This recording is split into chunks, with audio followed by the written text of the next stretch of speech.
George Washington (February 22, 1732 to December 14, 1799) was one of the founding fathers and the first president of the United States (1789 to 1797). He commanded Patriot forces in the new nation's vital American Revolutionary War and led them to victory over the British. Washington also presided at the Constitutional Convention of 1787, which established the new federal government. For his manifold leadership he has been called the "father of his country." Washington was born to a successful family of planters and slaveholders in colonial Virginia. He had educational opportunities and at age 17 launched a successful career as a land surveyor. He then became a leader of the Virginia militia in the French and Indian War. During the Revolutionary War he was a delegate to the Continental Congress, which unanimously appointed him commander-in-chief of the army, leading an Allied campaign to victory at the Siege of Yorktown, which ended the conflict. Once victory was in hand, in 1783 he resigned as commander-in-chief, declining further authority and power out of his devotion to republicanism. As the country's premier statesman, Washington was unanimously elected president by the Electoral College in the first two national elections. He promoted and oversaw implementation of a strong, well-financed national government, but remained impartial in the fierce rivalry between Thomas Jefferson and Alexander Hamilton. When the French Revolution plunged Europe into war, Washington proclaimed a policy of neutrality while sanctioning the controversial Jay Treaty. He set numerous precedents that have endured, such as the Cabinet Advisory System, the inaugural address, and his acceptance of the congressional title, "The President of the United States." His farewell address strongly warned against political partisanship, sectionalism, and involvement in foreign wars. Washington owned slaves throughout his life from age 11, but became increasingly troubled by slavery and freed his slaves in his will. He was a member of the Anglican Church and the Freemasons, and he urged tolerance for all religions in his roles as general and president. Upon his death, he was famously eulogized as, "first in war, first in peace, and first in the hearts of his countrymen." Washington has been widely memorialized by monuments, art, places, stamps, and currency, and he has been consistently ranked by scholars among the four greatest American presidents.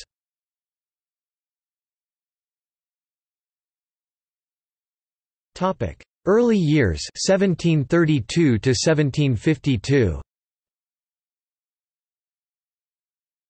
George Washington was born in the colony of Virginia on February 22, 1732, the first child of Augustine Washington with his second wife Mary Ball Washington, at Wakefield on their Westmoreland County Pope's Creek estate. He was a subject of the British Empire, under the reign of George II. The family was descended primarily from the gentry of Sulgrave, England. His great-grandfather John Washington emigrated to Virginia in 1656, where he became a tobacco planter, accumulated land and slaves, as did his son Lawrence and his grandson Augustine. His father, a moderately wealthy planter, justice of the peace, and county sheriff, had 10 children, 4 by his first marriage to Jane Butler, and 6 children with Mary. 7 children survived, 2 from his father's first marriage, half-brothers Lawrence and Augustine. The living children from the second marriage were Washington himself, Samuel, Elizabeth, Betty, John Augustine, and Charles. 3 children died in childhood, Mildred at age 1, half-brother Butler in infancy, and half-sister Jane at age 12. Washington grew up in Virginia's Tidewater region. When he was 3, the family moved to a plantation his father purchased, Epsawasson, situated on the bluffs of the Potomac River.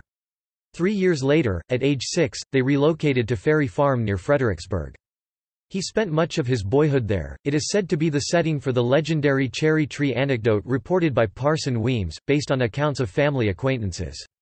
By tradition, at Ferry Farm, when Augustine asked George whether he damaged a cherry tree, the boy replied, "I cannot tell a lie, I cut it with my little hatchet." On April 12, 1743, aged 48, Augustine died of a sudden illness. The 11-year-old Washington was kept under the strict care of his mother Mary. He inherited Ferry Farm and 10 slaves, while his older half-brother Lawrence inherited Epsawasson and changed its name to Mount Vernon, in honor of British Vice Admiral Edward Vernon, his commander during the War of Jenkins' Ear. Washington's first teachers were his father and Lawrence, Indiana, an education that spanned over 8 years. His mother could not afford the cost of England's Appleby Grammar School, so he was tutored by various masters including Mr. Hobby, his father's former tenant. He also attended the Fredericksburg School of Anglican clergyman James Myray. He was taught mathematics, trigonometry, and surveying by schoolmaster Henry Williams, and he had a natural talent in draftsmanship and map-making. He bought books about military affairs, agriculture, and history, as well as popular novels, and, according to biographer Chernow, by early adulthood he was writing with precision and considerable force. In September 1746, at age 14, Lawrence arranged that Washington join the Royal Navy, but his mother intervened. His brother Lawrence in 1743 had married Anne Fairfax, the daughter of powerful Virginia statesman William Fairfax, who became Washington's idolized surrogate father. Washington moved to Mount Vernon with Lawrence and Anne when he was 17 years old, and was close friends with William Fairfax's son George, whose wife Sally had been an early romantic interest. She maintained correspondence with Washington when she moved to England with her father. Washington and George William Fairfax accompanied surveyor James Jenn in 1748 when Washington was 16 years old. Jenn had been sent by Lord Fairfax to survey the Shenandoah lands, and Washington gained valuable experience during the month-long trip. In 1749, at age 17, Washington received a commission and surveyor's license from the College of William and Mary, and was appointed surveyor of Culpeper, Virginia, due to Fairfax's influence. He primarily surveyed for Lord Fairfax in the Blue Ridge Mountains, after a preliminary survey of eastern Culpeper County. He made numerous surveys of the Shenandoah Valley during the spring of 1750, and became accustomed to the wilderness. In October 1750, Washington, aged 18, had bought almost 1,500 acres 600 hectares in the Shenandoah Valley, his first large land investment, and afterwards he resigned his Culpeper commission. By the time Washington was 20 years old he accumulated 2,315 acres 937 hectares in the Shenandoah Valley. Washington stopped surveying within a few years but continued purchasing land. He acquired more than 70,000 acres 28,000 hectares in 7 states and the District of Columbia in his lifetime. It took him 25 years to expand his Mount Vernon estate from 2,000 to 8,000 acres 800 to 3,200 hectares. He bought more parcels of land to spur development around Federal City, modern Washington, D.C. Rather than selling multiple lots to large investors, he sold individual lots to middle-income investors, believing they would more likely commit to making improvements. In 1751, Washington made his only trip abroad with Lawrence to Barbados in the hope that the climate would be beneficial to his brother's tuberculosis. During the trip, Washington contracted smallpox which immunized him but left his face slightly scarred. Lawrence's health continued to decline and he returned to Mount Vernon, where he died on July 26, 1752. Washington inherited his Mount Vernon estate after the deaths of Lawrence's wife Anne and their daughter.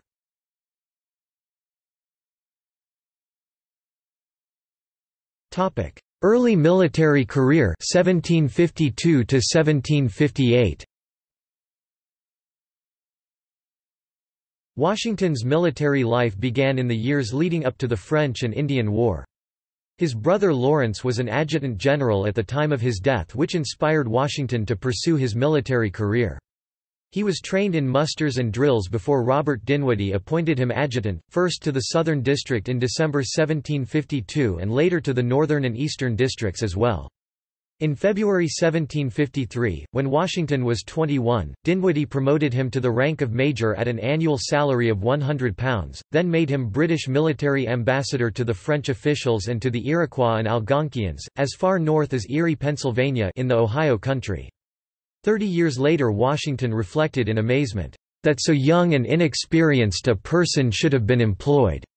In such negotiations, the British government had ordered Dinwiddie to guard British territorial claims in the Ohio River Basin, protecting trade activity with the Indians and others in the various settlements. Dinwiddie ordered Washington to deliver a letter in late 1753 asking French commander Jacques Legardeur de Saint-Pierre at Fort Le Boeuf to vacate the Ohio Valley, and offering him a safe escort to Lake Erie. Washington was also to make peace with the Six Nations. He and 6 frontiersmen reached the Ohio River that November, but the French had withdrawn.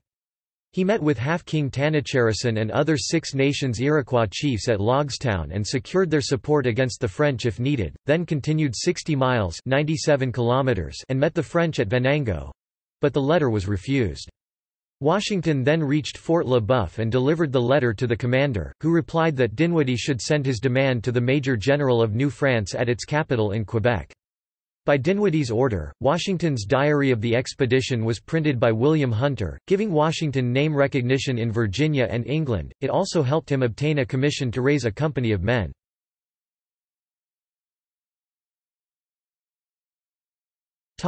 French and Indian War. In 1753, the French military advanced into the Ohio Country, territory that both France and Britain sought. Virginia's Ohio Company, of which Dinwiddie and Washington were stockholders, was created to encourage British settlement of the land. It had an economic interest in the region.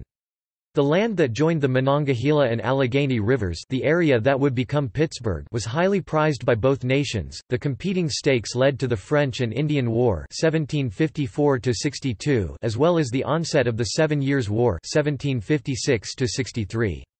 Washington ordered the first shot fired in the former war. On March 15, 1754, Governor Dinwiddie commissioned Washington lieutenant colonel in the newly formed Virginia Regiment at age 22 and sent him to confront French forces at Pittsburgh.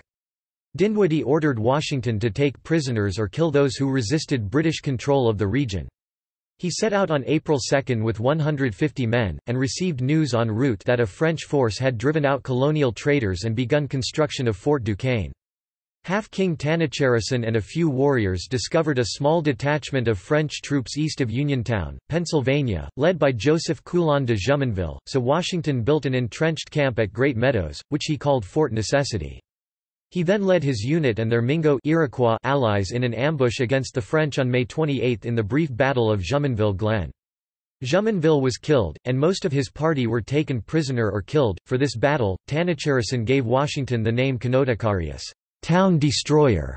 In July 1754, the French responded by attacking the fort in the 10-hour Battle of Fort Necessity, which ended in Washington's only surrender after he had signed a surrender document which, when translated, stated that Washington had assassinated Jumonville rather than killing him in battle. This mistranslated document became the pretext to blame him for starting a war.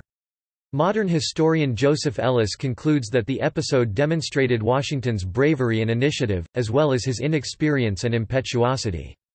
Upon his return to Virginia, Washington refused to accept a demotion to the rank of captain and resigned his commission. This expedition into the Ohio Country had international consequences. The French accused him of assassinating Jumonville. According to them, Jumonville had only been on a diplomatic mission to warn Washington about encroaching on French-claimed territory, bringing the incident and Washington's part in it to international attention.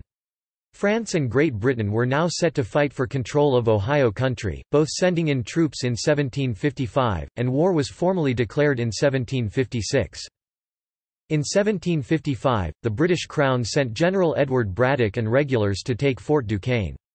This was the largest British expedition to the colonies, intended to expel the French from the Ohio Country. Braddock offered Washington the position of aide on his staff, and he accepted, joining the Braddock expedition. Washington recommended that Braddock split the army into two divisions, with a primary column and a second, more lightly equipped mobile offensive, flying column. During the march, Washington became severely ill and was left behind, but he was able to rejoin Braddock at Monongahela. The next day, the French and their Indian allies ambushed Braddock's divided forces, and Braddock was mortally wounded in the Battle of the Monongahela.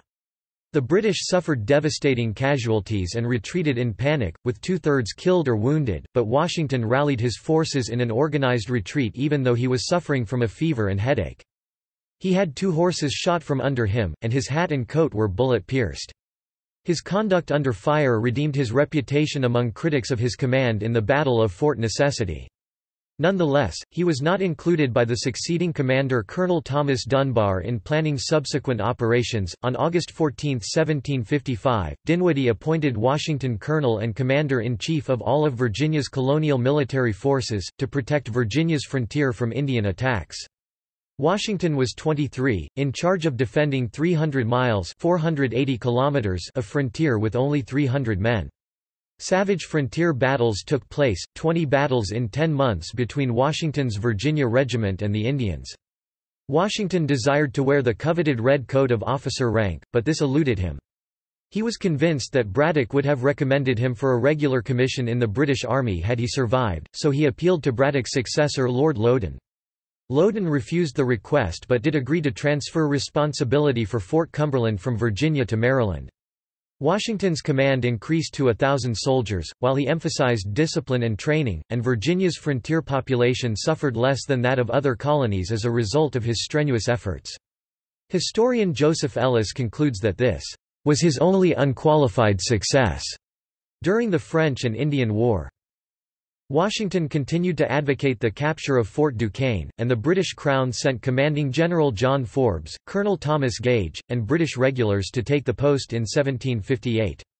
Washington was promoted to honorary brigadier general and he and 2 regiments under his command were ordered to cooperate. During the Forbes expedition, Washington suggested using an Indian-style warfare method, but was ignored. He was the only colonial officer among the British forces and was involved in only one battle during the campaign. Forbes had devised a plan for an assault on Fort Duquesne and assigned Washington to lead one of 3 brigades. He was alerted to an enemy reconnaissance party in the area and sent Colonel George Mercer with a contingent of several hundred Virginians to investigate. Gunshots were heard in the distance, Washington's unit responded, and friendly fire was created when reinforcements arrived, each contingent thinking the other to be the French enemy. Minor casualties resulted. Forbes assembled 2,500 men in late November for the final assault on the fort, and promoted Washington to honorary brigadier general to head the operation. Washington and his army arrived on November 25 to find Fort Duquesne abandoned and burned by the French. The British had scored a strategic victory by gaining control of the Ohio Valley, but Washington retired from his Virginia Regiment commission in December 1758 and returned to Mount Vernon. The French and Indian War was concluded in 1763 by the Treaty of Paris. Washington never received the royal commission he sought, but he acquired military, political, and leadership skills that proved invaluable during the American Revolution. Historians commonly ascribe his support of a strong national government and of a vigorous executive branch to his frustrations with officials in these and later interactions. He developed a distinct preference for regular troops over undisciplined militia, even though his command was limited during this war to smaller and more rural forces than during the Revolution to come.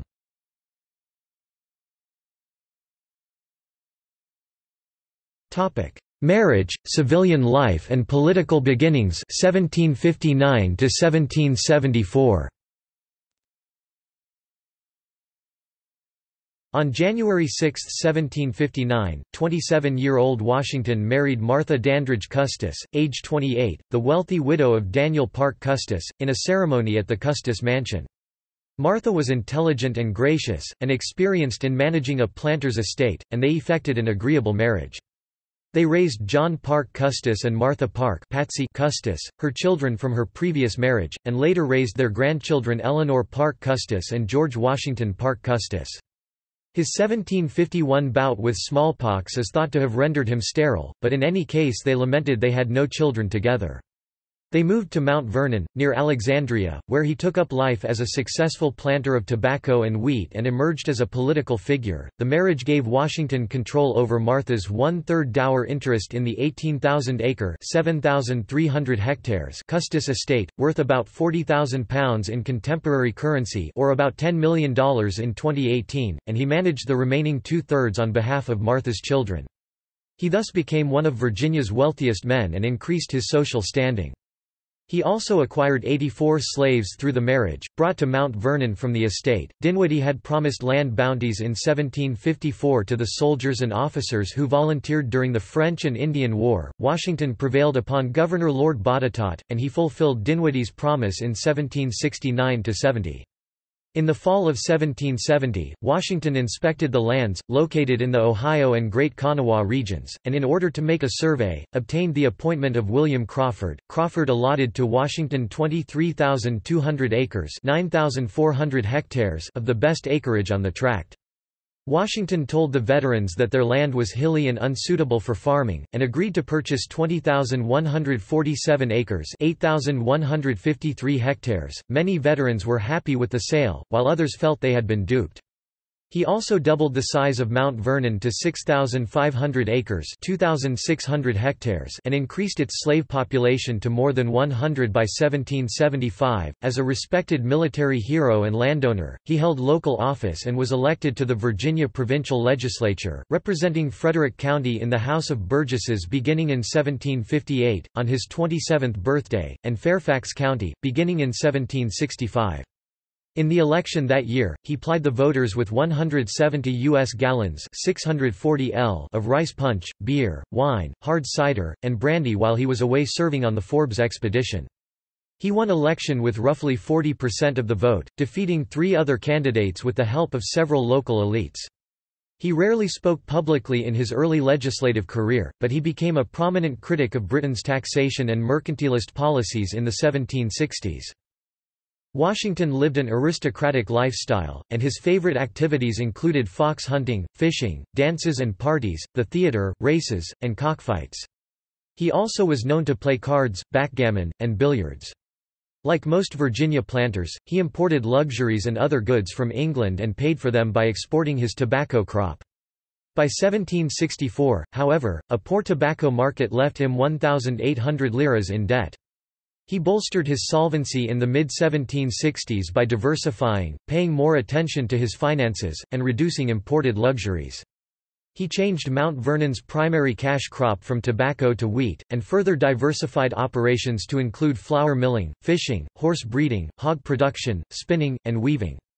In the 1790s, he erected a distillery for whiskey production that yielded more than 1,000 U.S. gallons 3,800 L a month.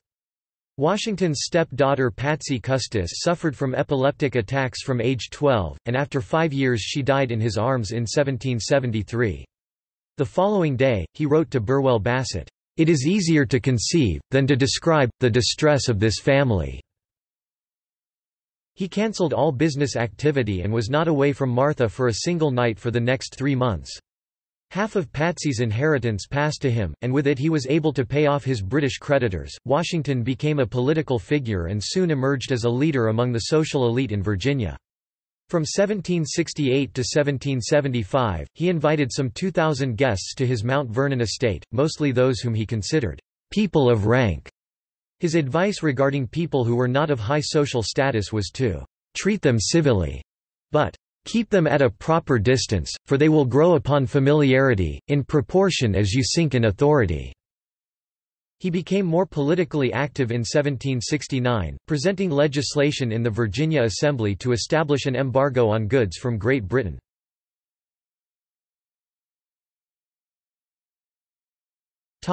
American Revolution.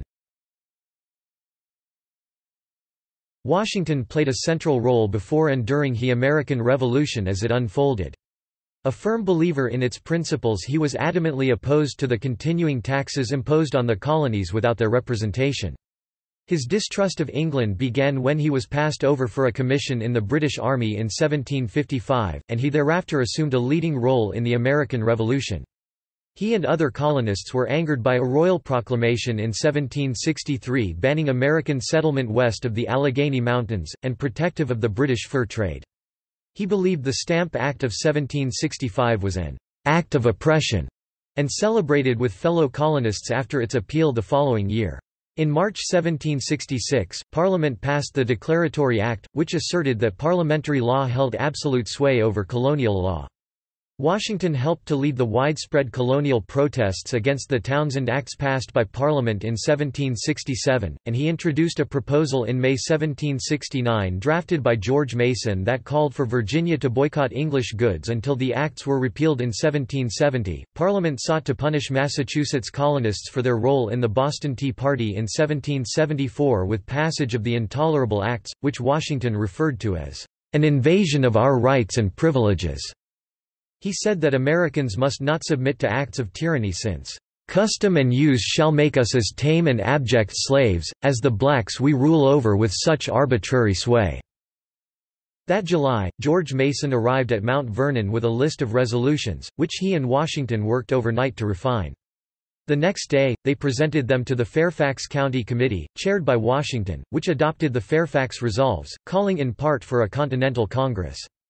On August 1, he attended the First Virginia Convention where he was selected as a delegate to the First Continental Congress.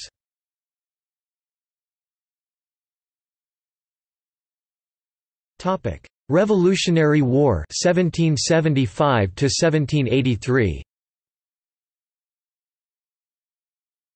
The Revolutionary War with Great Britain began April 19, 1775, at the battles of Lexington and Concord, and with a Patriot siege of the British in Boston. The Second Continental Congress in Philadelphia officially assumed command of the troops at Boston on June 14 and created the Continental Army. Samuel Adams and John Adams passed over John Hancock to nominate Washington as commander-in-chief, and he was unanimously elected the next day. Washington appeared at the Congress, poised for war in a military uniform. He declined a salary in his acceptance speech but later received reimbursement of expenses for which he fully accounted. The Congress chose capable officers to aid him, including Major General Artemas Ward, Adjutant General Horatio Gates, Major General Charles Lee, Major General Philip Schuyler, Major General Nathaniel Greene, Colonel Henry Knox, and Colonel Alexander Hamilton. Washington was impressed by the enthusiasm of Colonel Benedict Arnold and gave him the responsibilities of invading Canada. He also engaged Brigadier General Daniel Morgan, with whom he had served in the French and Indian War. Washington was also impressed with Henry Knox and his knowledge of ordnance, and upon John Adams' urging, promoted him to colonel and appointed him chief of the Continental Army Artillery. As the apprehensive Washington and his party journeyed northward to Boston and the conflict awaiting him, he was greeted by various town officials, and received letters from statesmen and legislators addressing him as, "Your Excellency." Washington felt the title was too regal for a revolutionary leader. In the process, however, Washington was becoming an icon of the Revolution.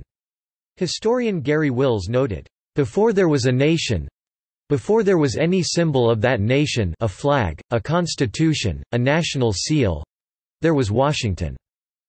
On July 2, 1775, Washington inspected the new army at Cambridge, Massachusetts, and was astonished to find a ragtag assembly of undisciplined, badly outfitted and unsheltered soldiers.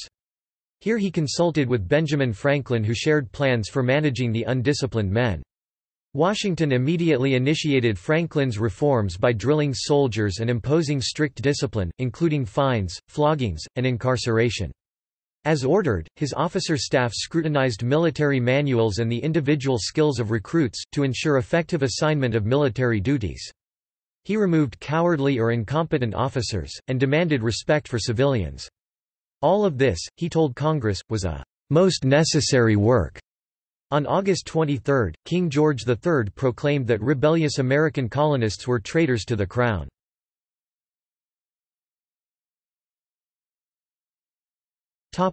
Quebec, Boston, and Long Island. In September 1775, Washington sent staff officer Benedict Arnold and 1,000 troops to Canada to aid General Richard Montgomery's siege of British-held Quebec and to secure the northern flank. Quebec was reinforced by 7,000 British troops and the American siege collapsed, forcing the Continental Army to make a hasty retreat. Later that month, an impatient Washington called a council of war, proposing an attack on the besieged British Army in Boston, but his generals, concerned about high casualties on an entrenched enemy, declined the ambitious plan. The new British commander at Boston was General William Howe, but he did not attack during this time, which was probably fortunate for Washington and the burgeoning Continental Army. In late 1775, Washington had sent staff officer Henry Knox to the recently captured Fort Ticonderoga for gunpowder and cannons. By mid-January 1776, Washington's army had dropped to half-strength at 9,600 men due to expiring enlistments, despite the arrival of new recruits. The colonial militia who fought in the French and Indian War were summoned to fill in the gaps. In February 1776, Knox had returned with the cannons, and Washington at night had them transported to Dorchester Heights. The next morning, Howe discovered Boston was under siege by Washington's army, and his fleet was vulnerable to Patriot cannon fire. Rather than launch a direct assault, with high casualties, Howe decided to withdraw from Boston. General Howe evacuated Boston with 10,000 troops and 1,100 Loyalists, and the Patriots reclaimed the city.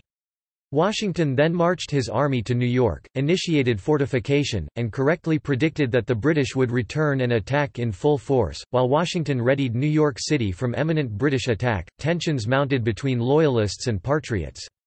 On June 28, 1776, Washington's personal guard Thomas Hickey was hanged for mutiny and sedition. Howe resupplied in Nova Scotia and headed for New York City with the full force of the British Armada, as it was considered the key to securing the continent. The British forces assembled in New York Bay, including more than 100 ships and thousands of troops. Howe's army landed unopposed on Staten Island on July 2, 1776, and British ships and troops continued to arrive from England and Carolina for a siege of the city. On July 4, 1776, the Second Continental Congress signed the Declaration of Independence from Britain. Patriots openly attacked symbols of monarchy, toppling an equestrian statue of King George III in New York City. In his general orders, on July 9, Washington informed his troops that Congress had declared the United Colonies were free and independent states. Howe's troop strength totaled 32,000 well-trained soldiers, including 8,000 Hessians, while Washington's troop strength consisted of 23,000 soldiers, 19,000 of whom were raw recruits and militia. On August 22, Howe landed 20,000 troops at Gravesend, Brooklyn, and approached Washington's fortifications. Washington overruled his generals and chose to fight, based on false information that Howe's army had only 8,000 to 9,000 troops. Howe assaulted Washington's flank on August 27 and inflicted 1,500 Patriot casualties, while the British suffered 400 casualties. Washington and his generals decided to retreat, and Washington instructed General William Heath to make available every flat-bottomed riverboat and sloop in the area. General William Alexander held off the British Army and covered the retreat, and the army safely crossed the East River under the cover of darkness to Manhattan Island without loss of life or material—although the British did capture General Alexander. Howe was emboldened by his victory at Long Island and sent a dispatch addressed to George Washington, Esq., attempting to negotiate peace. Washington declined the overture and demanded that he be addressed as a general and recognized as a fellow belligerent, not as a rebel. He was concerned that his men would be hanged as rebels if they were captured, and he believed it his duty to insist that his men and the newly established United States be recognized with proper diplomatic protocol. The attempts at negotiation failed. The British Navy bombarded unstable earthworks built by the Patriots on Lower Manhattan Island. Washington initially considered abandoning the island, including Fort Washington, but heeded the advice of Generals Greene and Israel Putnam to defend the fort. When they were unable to hold it, Washington abandoned it despite General Charles Lee's objections, and his army retired north to White Plains. Howe pursued, and Washington was forced to retreat across the Hudson River to Fort Lee to avoid encirclement. Howe took the offensive. He landed his troops on the island on November 16, surrounded and captured Fort Washington, and inflicted high casualties on the Americans. Washington was responsible for the decision to delay the retreat, but he also faulted the Congress and Nathanael Greene. Loyalists in New York considered Howe a liberator and spread a rumor that Washington had set fire to the city. The morale in the Patriot Army was at its lowest ebb, as British cornet Banastre Tarleton captured General Lee while he had taken a detour to visit his mistress Mary White.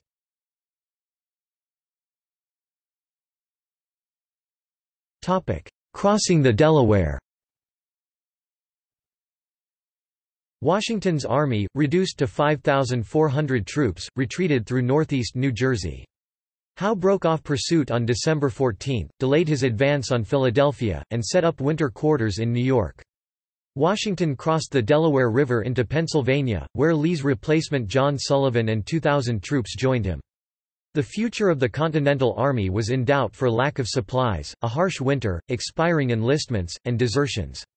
Washington was disappointed to discover that many New Jersey residents were Loyalists or simply skeptical about the prospect of independence.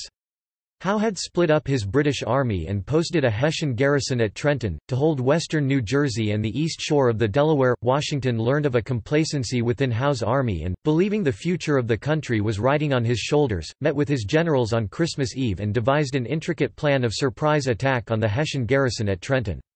Code-named, "Victory or Death," The campaign called for the Army to make separate crossings of the Delaware in 3 divisions, one led by Washington 2,400 troops, another by General James Ewing 700, and the third by Colonel John Cadwalader 1,500, all reaching the Hessians at Trenton. Washington's force would then be split, with Washington taking the Pennington Road, and General Sullivan traveling south on the river's edge. Prior to the crossing, Washington ordered a 60-mile search for barges to transport his army, particularly Durham boats, and ordered the destruction of vessels that could be used by the British. At sunset on Christmas Day, Washington crossed the Delaware, and at risk of being captured, staked out the river on the Jersey shore. The weather turned into heavy sleet and snow, and the river was obstructed by ice, but Washington's men crossed at McConkey's Ferry, with 40 men per vessel. A northeaster wind churned up the waters, and Washington's men were exposed to pelting hail in their boats. The troops finally made it across, without losing a man, at 3 a.m. Henry Knox, in charge of transporting artillery, was delayed, managing frightened horses and as many as 18 field guns on flat-bottomed ferries. Cadwalader and Ewing, however, failed to cross the Delaware due to the ice and heavy currents.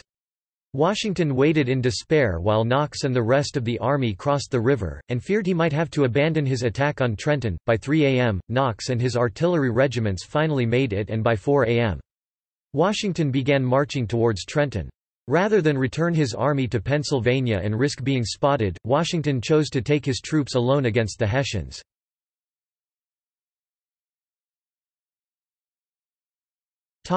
Trenton Campaign. When scouts reported Hessian forward positions a mile from Trenton, Washington split his force into 2 columns and rode about, giving words of encouragement to his men. "Soldiers, keep by your officers. For God's sake, keep by your officers."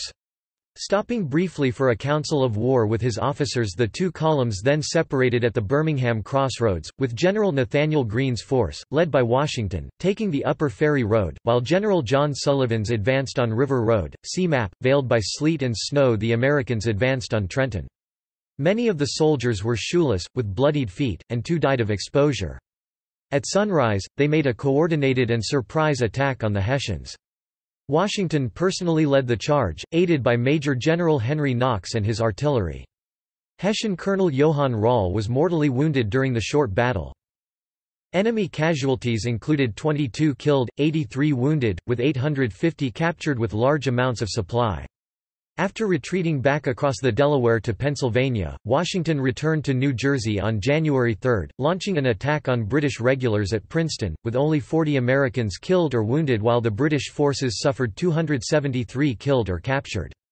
American generals Hugh Mercer and John Cadwalader were already present and being driven back by the British when Mercer was mortally wounded. Washington arrived at the scene and rallied the men by leading them in a counterattack which advanced to within 30 yards (25 meters) of the British line. The remaining British troops retreated after a brief stand, while others took refuge in Nassau Hall. Colonel Alexander Hamilton brought 3 cannons and began firing at the building where the British were holed up. Washington's troops charged, and in less than an hour the British put out the white flag of ceasefire. 194 soldiers walked out of the building and laid down their arms. Howe retreated to New York City where his army remained inactive until spring. Washington's depleted Continental Army took up winter headquarters in Morristown, New Jersey, allowing them to disrupt British supply lines and drive the British from parts of New Jersey.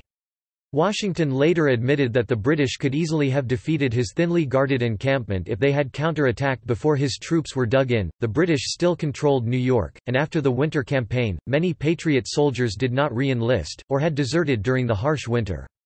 Washington and Congress reacted with increased rewards for re-enlisting and punishments for desertion, in an effort to effect greater troop numbers. Strategically, Washington's victories were pivotal for the Revolution and quashed the British strategy of showing overwhelming force followed by offering generous terms. In February 1777, word of Washington's victories at Trenton and Princeton reached London, and brought with it the realization that the Patriots were in a position to demand unconditional independence.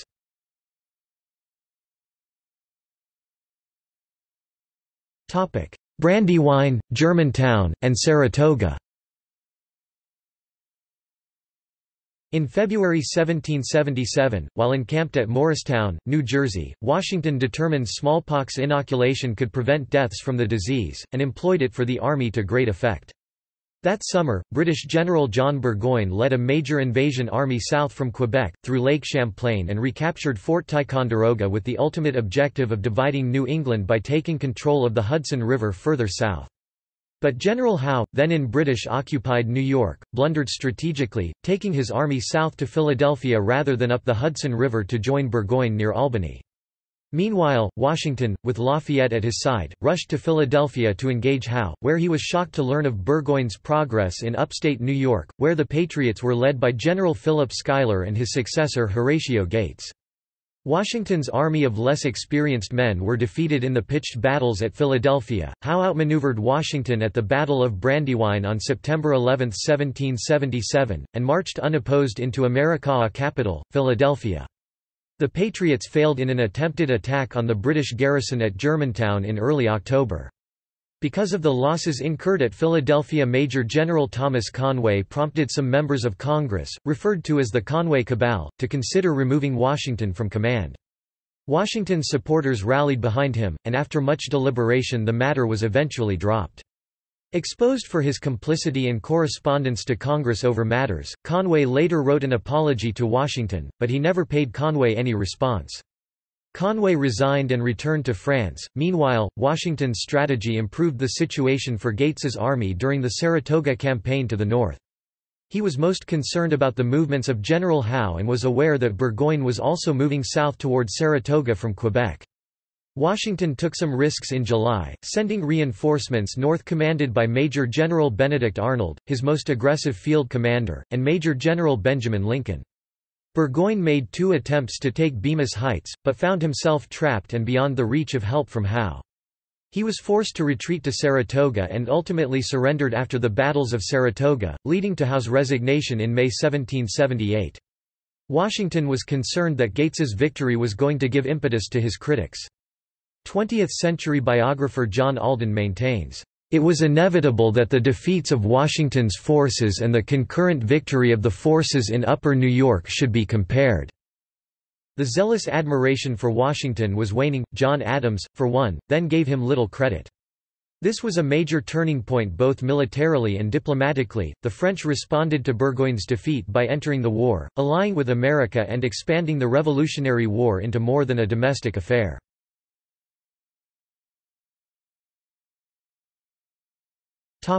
Valley Forge, Monmouth, and Southern campaigns. Washington's army of 11,000 went into winter quarters at Valley Forge north of Philadelphia in December 1777. They suffered a multitude of deaths in the extreme cold over the next 6 months, mostly from disease, exacerbated by the lack of food, clothing, and shelter. Scholars believe 2,000 to 3,000 men or more were lost. The British, by contrast, were comfortably quartered in Philadelphia, and paying for supplies in pounds sterling, while Washington struggled with procurement using devalued American paper currency. The woodlands were soon exhausted of game, and by February Washington was burdened with sustaining morale and stemming desertion. Washington had repeatedly petitioned the Continental Congress for badly needed provisions without success. Finally, 5 congressmen came to Valley Forge on January 24, 1778, to check the conditions of the Continental Army. Washington expressed the urgency of the situation, proclaiming, "Something must be done. Important alterations must be made."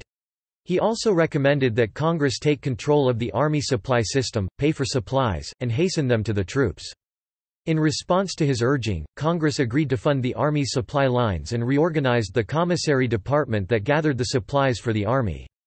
By late February, there were adequate supplies arriving at the camp. Washington recruited men into the regular army and assigned their training to Baron Friedrich Wilhelm von Steuben, whose incessant drilling soon transformed them into a disciplined fighting force. Washington's army, which many feared would dissolve over the harsh winter, endured, emerging from Valley Forge the following spring as a revitalized fighting force. Washington promoted von Steuben to Major General for his effort and became Washington's Chief of Staff for the rest of the war. In May 1778, the Continental Congress ratified the Treaty of Alliance with King Louis XVI of France, which allied the French army and navy with America. The British evacuated Philadelphia for New York in June 1778, and Washington summoned a council of war with Generals Lee, Greene, Wayne, and Gilbert du Motier, the Marquis de Lafayette. He chose a partial attack on the retreating British at the Battle of Monmouth. The British were commanded by Howe's successor, General Henry Clinton. Lee and Lafayette moved with 4,000 men, but without Washington's knowledge, and bungled their first attack on June 28. Washington relieved Lee and continued fighting, essentially to a draw, in one of the war's most expansive battles. At nightfall, the British continued their retreat to New York, and Washington moved his army outside the city. Monmouth was the last major battle that Washington fought in the North. He deemed it more important to protect his army than to keep the British from occupying towns, which rarely had anything to offer the British Army. In late 1778, General Clinton sent 3,000 troops by ship from New York to Georgia and launched a southern invasion. He seized Savannah, reinforced by 2,000 British and Loyalist troops, and repelled an attack by Patriots and French naval forces, which bolstered the British war effort. Clinton assembled 12,500 troops and attacked Charlestown, modern Charleston, in January 1780, defeating General Benjamin Lincoln, who only had 5,100 Continental troops. The British went on to occupy the South Carolina Piedmont in June, with almost no Patriot resistance. Clinton returned to New York and left 8,000 troops commanded by Lord Charles Cornwallis. Congress replaced Lincoln with Horatio Gates, despite Washington's recommendation of Nathanael Greene. Gates failed in South Carolina and was replaced by Greene, and the British had the South in their grasp. Despite the bleak situation, Washington was encouraged when he learned in mid-1780 that the Marquis de Lafayette had returned from France with more ships, men, and supplies.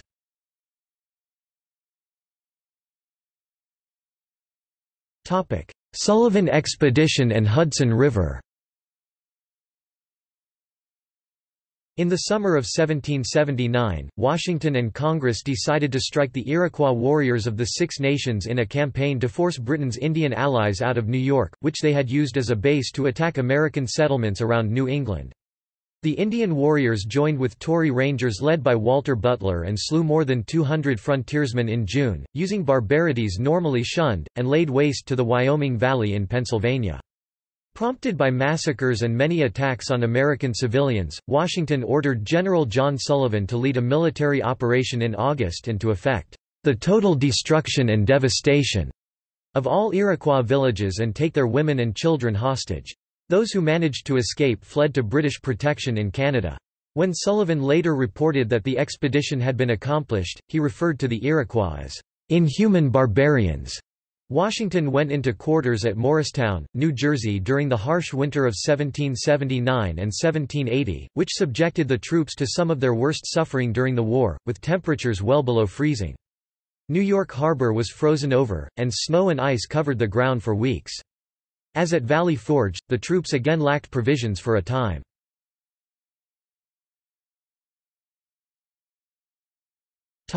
West Point espionage. Washington has been called America's first spymaster for having arduously developed a successful espionage system to detect British military locations and plans. In 1778, he ordered Major Benjamin Talmadge to form the Culper Ring, tasked with covertly collecting information about the British in New York. General Washington, ever vigilant to spies, had disregarded prior incidents of disloyalty by Benedict Arnold, an admired and trusted officer of Washington's who had otherwise distinguished himself in many battles. During the summer of 1780, Arnold began a plot of treason, supplying British spymaster John André with sensitive information intended to compromise Washington and capture West Point, a key American defensive position on the Hudson River. Arnold repeatedly asked for command of West Point, and Washington finally agreed in August. Arnold met André on September 21, giving him plans to take over the garrison. Several factors combined to motivate Arnold. He received a £6,000 British payment, he was angry at losing promotions to junior officers and at repeated slights from Congress, he was profiteering from the war and faced a court-martial for it, and he was deeply in debt. Militia forces captured André and discovered the plans. With only minutes to spare, he escaped on horseback and fled to New York. Washington was outraged, and immediately recalled the commanders positioned under Arnold at key points around the fort to prevent this complicity. He did not, however, then suspect Arnold's wife Peggy Shippen. Washington assumed personal command of West Point and worked diligently to reorganize the order of command and strengthen defensive positions. André's military trial for espionage ended in a death sentence, and Washington offered to return him to the British in exchange for Arnold, but Clinton refused. André requested execution by firing squad rather than hanging. Washington was tempted to grant his request but resisted, under pressure to better deter other spies, and André was hanged on October 2, 1780.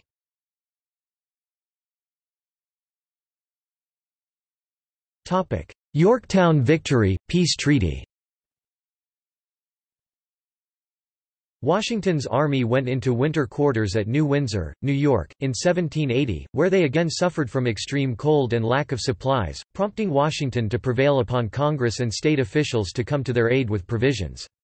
He sympathized with his soldiers' suffering, saying he hoped the army would not continue to struggle under the same difficulties they have hitherto endured. In July 1780, 5,000 veteran French troops led by Jean-Baptiste de Vimare, the Comte de Rochambeau, arrived at Newport, Rhode Island. French naval forces then landed, led by Admiral François-Joseph de Grasse, and Washington encouraged Rochambeau to move his fleet south to launch a joint land-naval attack on Arnold's troops. Arnold was now a brigadier general in the British Army, and General Clinton sent him to Virginia with about 1,700 troops to capture Portsmouth and spread terror throughout the state. Washington responded by sending Lafayette south with a small army to counter Arnold's efforts. At first, Washington hoped to bring the Allied fight to New York, drawing off British forces from Virginia and ending the war there, but Rochambeau advised the Comte de Grasse that Cornwallis in Virginia was the better target. De Grasse followed this advice and arrived with his fleet off the Virginia coast. Washington immediately saw the advantage, and made a feint towards Clinton in New York before heading south to Virginia. Washington's Continental Army delivered the last blow in 1781 after the French won a naval victory in the Battle of the Chesapeake, allowing Patriot forces to trap the British Army in Virginia without reinforcement by Clinton from the north. The surrender at Yorktown on October 19, 1781, marked the end of major fighting. Washington took great satisfaction in the surrender but kept his taciturn composure. Cornwallis, claiming illness, failed to appear at the official ceremony of surrender, sending General Charles O'Hara as his proxy. Washington had General Benjamin Lincoln accept the surrender. Decisive combat ended and British troops began to demobilize in the months after Yorktown, while peace negotiations started. The British evacuated 2,000 troops from Savannah in July 1782 and 4,000 from Charlestown in December. They removed 18,000 troops from New York throughout the spring, summer, and fall of 1783. The French army and navy likewise departed. Unfortunately, the American treasury was then empty, and unpaid soldiers were restive to the point of mutiny, forcing an adjournment of the Congress.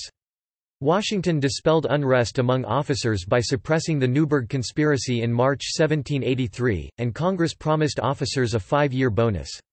Washington later submitted an account of about $450,000 in military expenses he advanced to the Army, equivalent to approximately $10 million in 2018.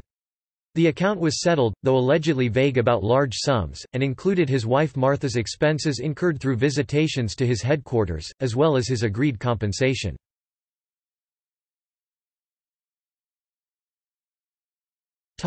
Resignation.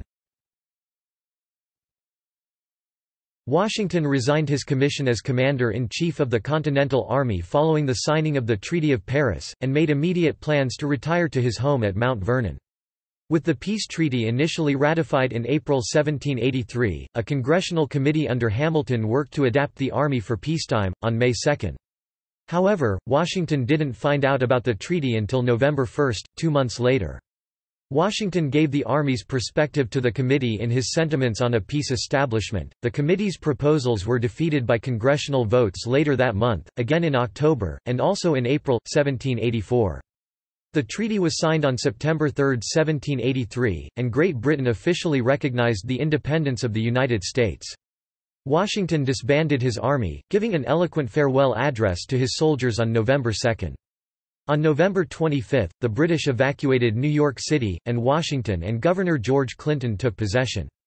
Only a few trusted delegates of the Continental Congress, including Thomas Jefferson, knew of Washington's decision to resign his commission as Commander-in-Chief of the Continental Army. Washington bade farewell to his officers at Fraunces Tavern on December 4, 1783, and resigned his commission on December 23, after leading the Continental Army for 8.5 years. Washington arrived at the Maryland State House wearing his military uniform for the last time, and was greeted by Charles Thomson, Secretary of the Congress, who led him to his seat in the Senate chamber.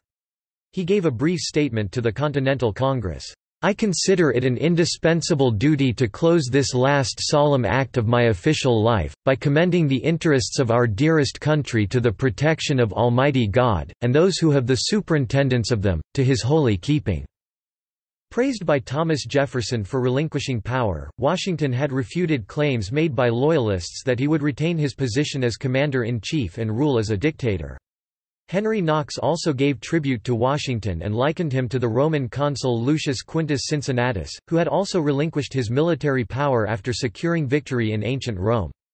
Knox had formed the Society of the Cincinnati, Cincinnati being the plural of Cincinnatus, in 1783 with this connection in mind, and Washington served as its first president until his death. Modern historian Gordon S. Wood concludes that, "The greatest act of his life, the one that gave him his greatest fame, was his resignation as Commander-in-Chief of the American forces."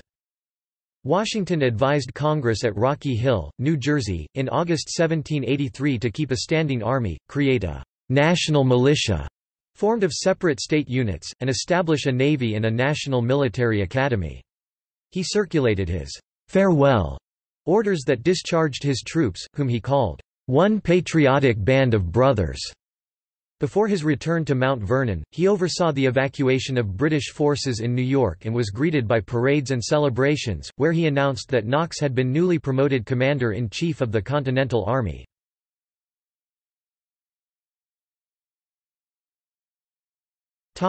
Early Republic 1784 to 1789.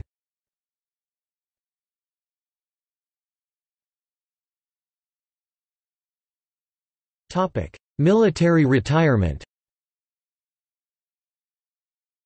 After his retirement and return to Mount Vernon, in 1784 Washington, then 52, made an exploratory trip to the western frontier.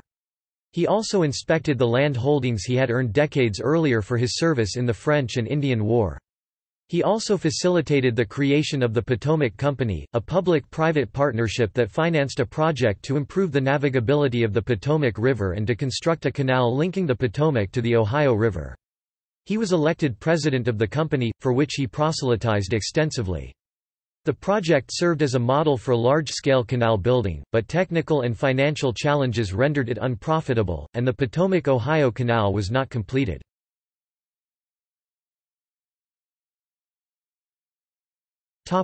Constitutional Convention.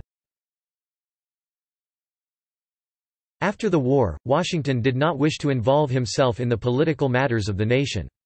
James Madison, however, valued his influence and urged him to attend the Constitutional Convention. Shays' Rebellion broke out in Massachusetts and Washington was finally convinced that he could no longer ignore political matters and the looming unrest that threatened the stability of the Union.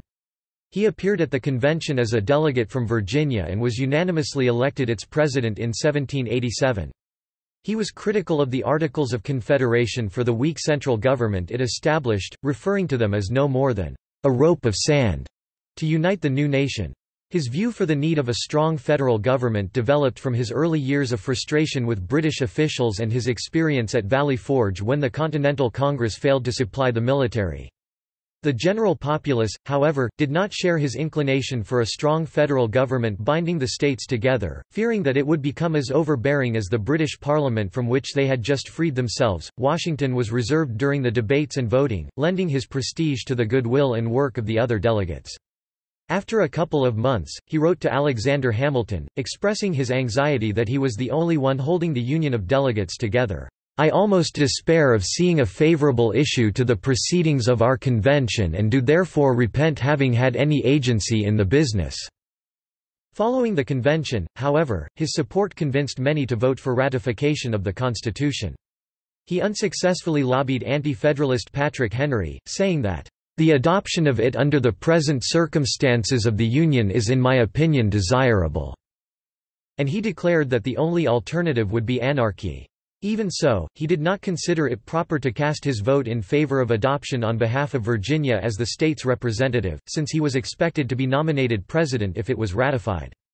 Washington and Madison then retired to Mount Vernon for 4 days and evaluated the transition of the new constitutional government.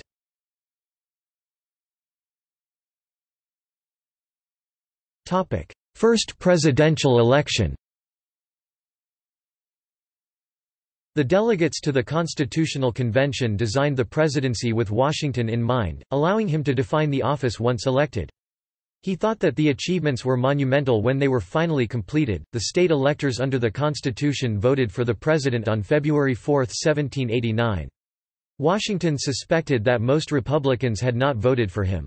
The March 4 date mandated by the Constitution passed by without a congressional quorum to count the votes, and Congress waited anxiously for other members to arrive to determine who won the election.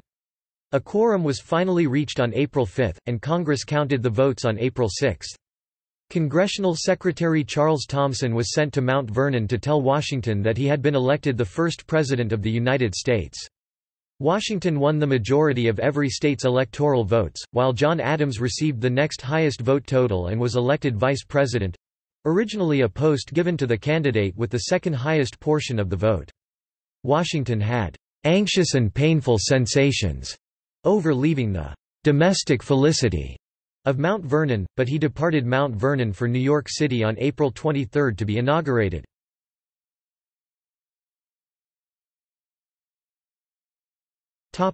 Presidency 1789 to 1797. Washington was unanimously elected president by the Electoral College on February 4, 1789 and was inaugurated on April 30, 1789, at the age of 57, taking the first presidential oath of office at Federal Hall in New York City. He arrived in a coach led by militia and a marching band, followed by statesmen and foreign dignitaries in the first inaugural parade. An estimated 10,000 people attended. He stood with his hand on a Bible that was provided by the nearby Masonic Lodge while the oath was administered by Chancellor Robert R. Livingston, after which he was given a 13-gun salute.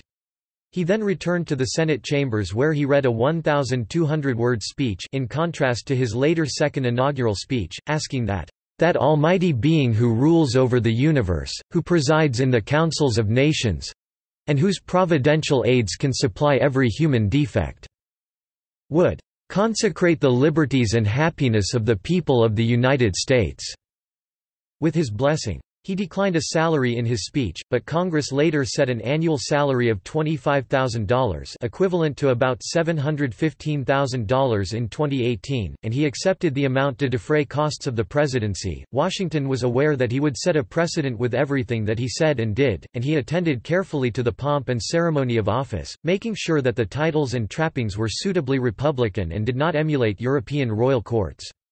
To that end, he preferred the title, Mr. President, over more majestic names proposed by the Senate, including His Excellency and His Highness the President.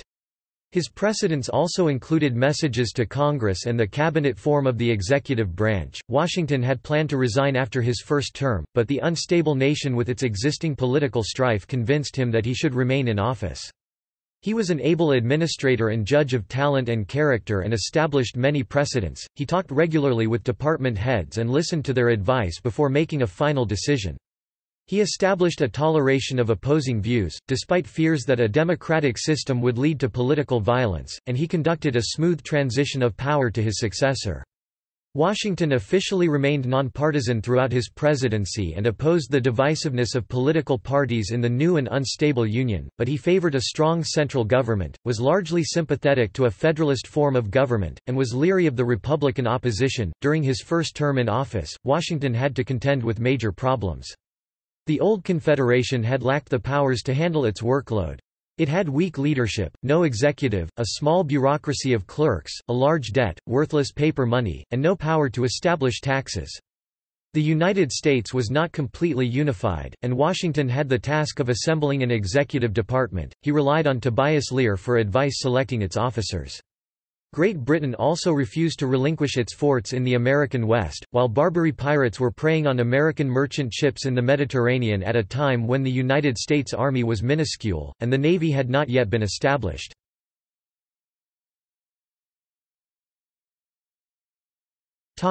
Cabinet and executive departments.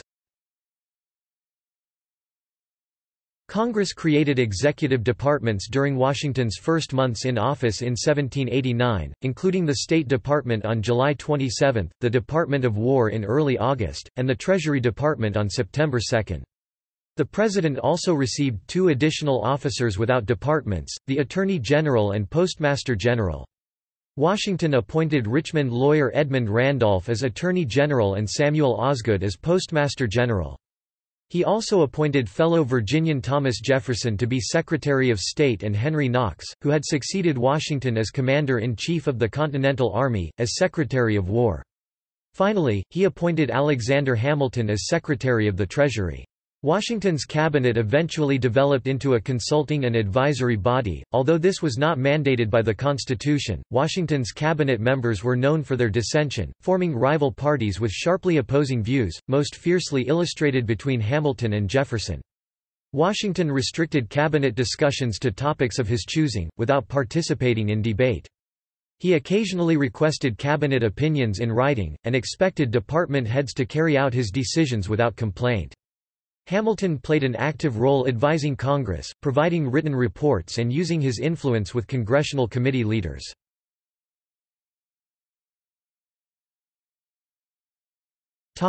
Domestic issues.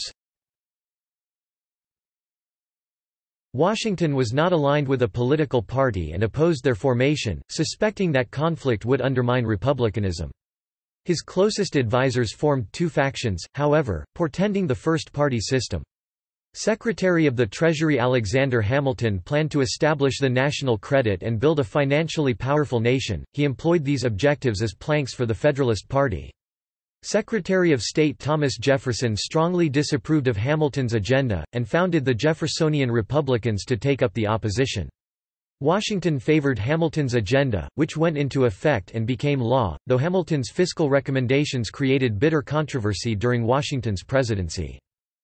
Washington signed a proclamation on October 3, 1789, designating November 26 as a day of Thanksgiving, in order to encourage national unity. Thanksgiving was not established as an annual holiday until 1863. Washington said, "It is the duty of all nations to acknowledge the providence of Almighty God, to obey His will, to be grateful for His benefits, and humbly to implore His protection and favor."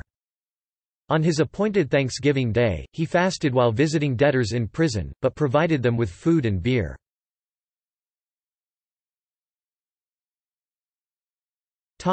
National Bank.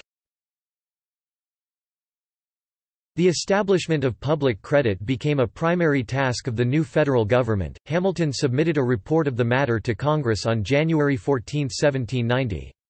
Madison, Hamilton, and Jefferson then reached the Compromise of 1790, in which Jefferson agreed to Hamilton's debt proposals in exchange for moving the nation's capital to the south near Georgetown on the Potomac River, while Philadelphia was designated the nation's temporary capital city.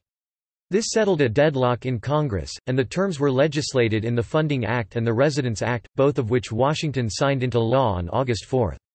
Congress authorized the assumption and payment of the nation's debts. Funding was provided with customs duties and excise taxes. Hamilton created more controversy among Washington's cabinet members when he advocated the establishment of the first bank of the United States.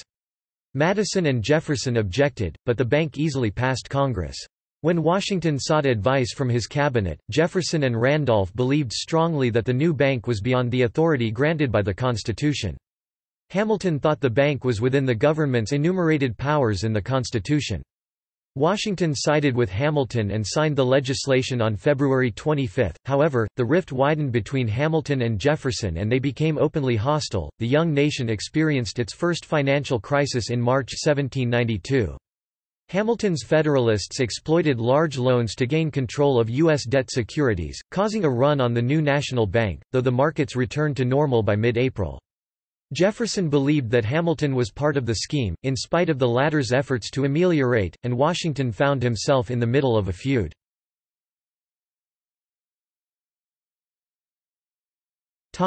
Jefferson–Hamilton feud. Jefferson and Hamilton adopted diametrically opposed political principles. Hamilton believed in a strong national government requiring a national bank and foreign loans to function, while Jefferson believed the government should be primarily directed by the states and the farm element. He also resented the idea of banks and foreign loans. These differences caused continued disputes and infighting between the two men, much to Washington's dismay. In 1791, Jefferson and Congressman James Madison encouraged revolutionary poet Philip Freneau to form the National Gazette, to counter the pro-Hamilton press. A few weeks later, when Hamilton demanded that Jefferson resign if he could not support Washington, rather than respond publicly, Jefferson told Washington that Hamilton's fiscal system would lead to the overthrow of the Republic. Washington pleaded with his two secretaries to stop the open attacks for the sake of the nation, but they both respectfully ignored him. Washington reversed his decision to retire after his first term, as an essential measure in minimizing party strife. The feud continued after his re-election. Jefferson's political actions, his support of Freneau's National Gazette, and his attempt to undermine Hamilton nearly led Washington to dismiss him from the cabinet. Jefferson ultimately resigned his position in December 1793 and was thereafter forsaken by Washington. The feud between Hamilton and Jefferson led to the well-defined Federalist and Republican parties, and party affiliation had become necessary for election to Congress by 1794. Washington remained aloof from congressional attacks on Hamilton, but he did not write a public statement to protect him. The Hamilton-Reynolds sex scandal opened Hamilton to public disgrace, but Washington continued to hold him in very high esteem, and viewed him as the dominant force in establishing federal law and government.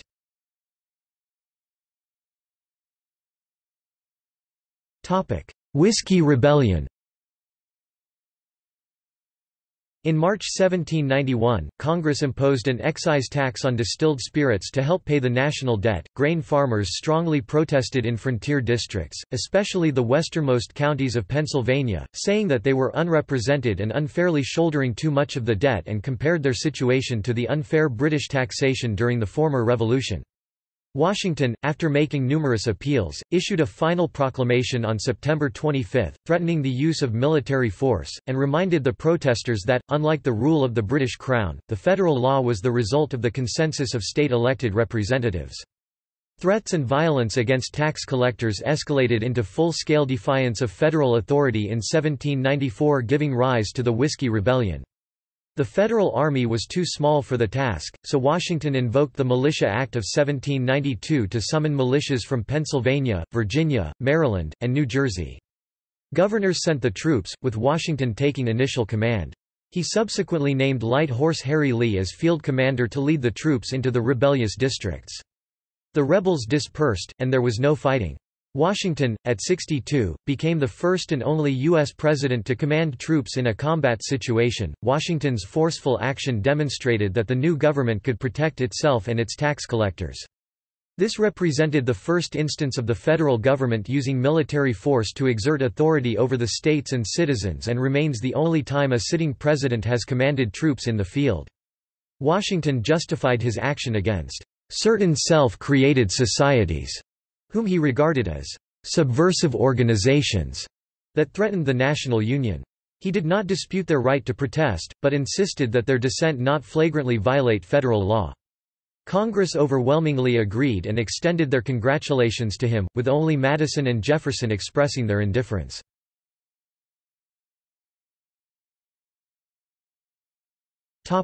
Foreign affairs. In April 1792, the French Revolutionary Wars began between Great Britain and France, and Washington, with the cabinet's assent, declared America's neutrality. The revolutionary government of France sent diplomat Citizen Genet to America. He was welcomed with great enthusiasm and began promoting the case for France, using a network of new democratic republican societies in major cities. He even issued French letters of marque and reprisal to French ships manned by American sailors so that they could capture British merchant ships. Washington denounced the societies and demanded that the French recall Genet. Hamilton formulated the Jay Treaty, to normalize trade relations with Great Britain while removing them from western forts, and also to resolve financial debts remaining from the Revolution. Chief Justice John Jay, acting as negotiator, signed the treaty on November 19, 1794, while adamantly critical Jeffersonians supported France. Washington listened to both sides, then announced his support for the treaty, mostly because it avoided war with Britain, yet he was deeply disappointed that its provisions overwhelmingly favored Great Britain. After he mobilized public opinion and secured ratification in the Senate, Washington was subjected to the most severe and frequent public criticism of his life. The British agreed to depart from their forts around the Great Lakes, and the United States-Canada boundary was subsequently modified. Numerous pre-revolutionary debts were liquidated, and the British opened their West Indies colonies to American trade. Most importantly, the treaty secured peace with Britain and brought a decade of prosperous trade.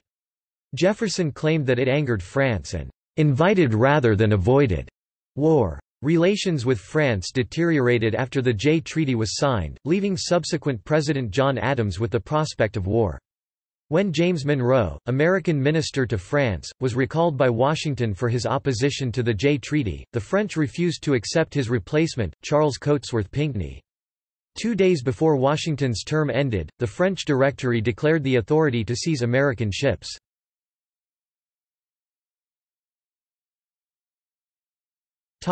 Indian affairs. Washington's initial and most pressing problem had been the British occupation of forts in the northwestern frontier and their concerted efforts to turn Indians against American settlers, which posed an urgent national security risk.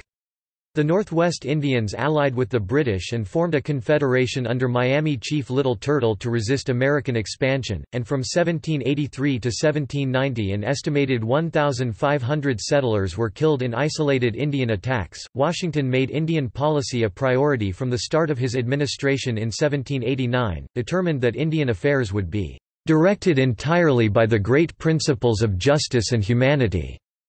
Rather than force Indians to relinquish their lands east of the Mississippi, as Congress demanded, his administration allowed them to be represented by treaties. Washington and his administration regarded powerful tribes as foreign nations, and Washington even smoked a peace pipe and drank wine with them at the Philadelphia Presidential House. Washington made numerous attempts to conciliate the Indians. He equated the killing of Indians with that of whites, and pursued a policy to protect their property and integrate Indians into American culture. Secretary of War Henry Knox offered farm tools and livestock to the Northwest Indians to encourage an agricultural lifestyle among the tribes, but the Indian chiefs rejected the peace offerings. In the Southwest, negotiations failed between federal commissioners and Indian tribes, then raiding American settlements in response to crimes committed by settlers in their northeastern territory. Washington, with Knox's initiative, invited Creek chief Alexander McGillivray and 24 leading chiefs to New York, so they could negotiate a treaty with McGillivray directly. He was treated as a foreign dignitary and presented with gifts. On August 7, 1790 in Federal Hall, Knox and McGillivray concluded the Treaty of New York, which provided the tribes with supplies and tools for agriculture. McGillivray was made a brigadier general in the U.S. Army and paid an annual salary of $1,500. In 1790, Washington sent Brigadier General Josiah Harmer to pacify the Northwest Indians. Harmer was twice routed by Little Turtle and forced to withdraw. The Western Confederacy of Tribes used guerrilla tactics and was an effective force against the sparsely manned American army, composed mostly of undisciplined militia accompanied by family. Washington sent Major General Arthur St. Clair from Fort Washington on an expedition to restore peace in the territory in 1791, with the encouragement of Washington's Secretary of War Henry Knox, who disliked militias. On November 4, St. Clair's forces were ambushed and soundly defeated with few survivors, despite Washington's warning of surprise attacks. Washington was outraged over the Indians' brutality and execution of captives, including women and children. Knox and others prompted him to form a new army, the Legion of the United States, that did not rely on state militias. Clair resigned his commission, and Washington replaced him with Revolutionary War hero General Anthony Wayne. From 1792 to 1793, Wayne instructed his troops on Indian warfare tactics and instilled discipline lacking under St. Clair. In August 1794, Washington sent Wayne into the troubled Indian Territory with authority to drive them out by burning their villages and crops in the Maumee Valley. On August 24, the American army under Wayne's leadership defeated the Western Confederacy at the Battle of Fallen Timbers. In August 1795, two-thirds of the Ohio Country was opened up for American settlement under the Treaty of Greenville.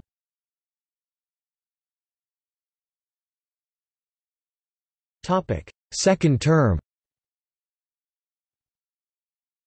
Washington remained popular approaching the election of 1792, and Hamilton urged him to run for a second term. He said nothing about this upon his return to Mount Vernon in October 1792, and many took his silence as assent, viewing him as the only viable candidate during the unstable time. The Electoral College unanimously elected him president on February 13, 1793, for a second term. John Adams was re-elected vice president by a vote of 77 to 50. Washington was criticized by the National Gazette and political adversaries over his birthday celebration and for giving a monarchist impression. As a consequence, he kept a low profile, arriving alone at his inauguration in a simple carriage. The inauguration was held in the Senate Chamber of Congress Hall in Philadelphia on Monday, March 4, 1793, and the presidential oath of office was administered by Associate Justice William Cushing. This was the first inauguration to take place in Philadelphia, the nation's temporary capital. Washington maintained his low profile after the ceremonies and delivered the shortest inaugural address on record, at just 135 words, in 4 sentences. During Washington's second term, partisan politics for the first time emerged in his cabinet, with Jefferson and Hamilton agreeing only on one thing: that Washington remain in office for a second term. Differences of opinion centered around America's involvement in the French Revolution, with Washington remaining neutral, and over a national bank at the disposal of the federal government, which he strongly supported. This was known as the Federalist era. In the final months of his presidency, Washington was relentlessly assailed by his political foes and a partisan press who accused him of being ambitious and greedy. He pointed out that he had taken no salary during the entire war and risked his life in numerous battles. He regarded the press as an erosive and disuniting force that spread numerous falsehoods, referring to them as diabolical. This also had a great influence in his farewell address, which expressed how troubled he was by the years of infighting and character assassination by much of the press. In 1793, Washington signed the Fugitive Slave Act, which allowed slave owners to cross state lines and retrieve runaway slaves. He also signed into law the Slave Trade Act of 1794, which limited American involvement in the Atlantic slave trade. In 1794, Washington signed into the law the Naval Act that created the United States Navy, to combat Barbary pirates in advance of the Barbary Wars. Washington appointed Oliver Wolcott, Jr., as Secretary of the Treasury in 1795, replacing Alexander Hamilton, who resigned in the aftermath of the Whiskey Rebellion to spend time with his wife Elizabeth.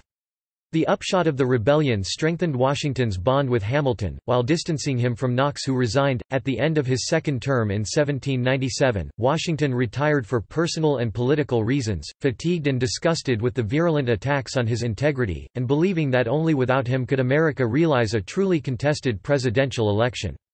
He also speculated that a third term might end in his death, with his vice president succeeding him without a contest. He did not personally feel bound to a 2-term limit, but in relinquishing power he again set precedent. The practice of a 2-term limit to the presidency was finally formalized with the 1951 adoption of the 22nd Amendment to the United States Constitution. Washington is often credited with setting the principle of a 2-term presidency, however, it was Thomas Jefferson who first refused to run for a third term on political grounds. Term limits were not unheard of. About half of the states provided term limits for governors in the 1780s.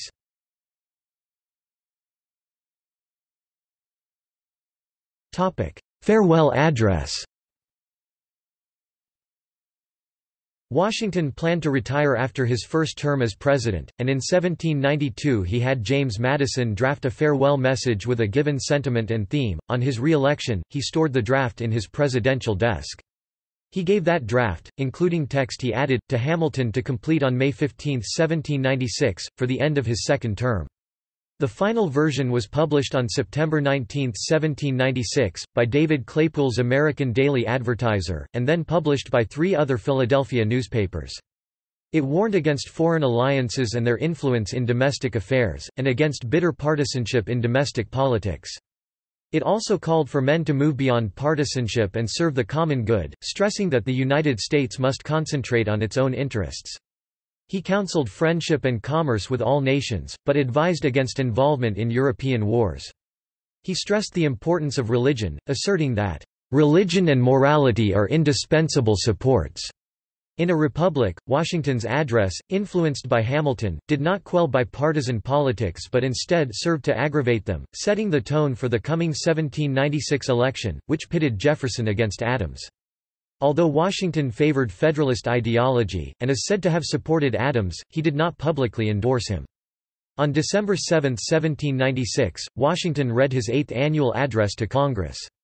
He spoke before the House, wore a black velvet suit, and donned his sword, while he was well received by the largest assemblage of citizens in the crowded gallery. He advocated for the creation of a military academy, and expounded on the fact that the British had vacated the Northwest forts, and Algiers had released American prisoners—an event that would lead to the formation of the Department of the Navy.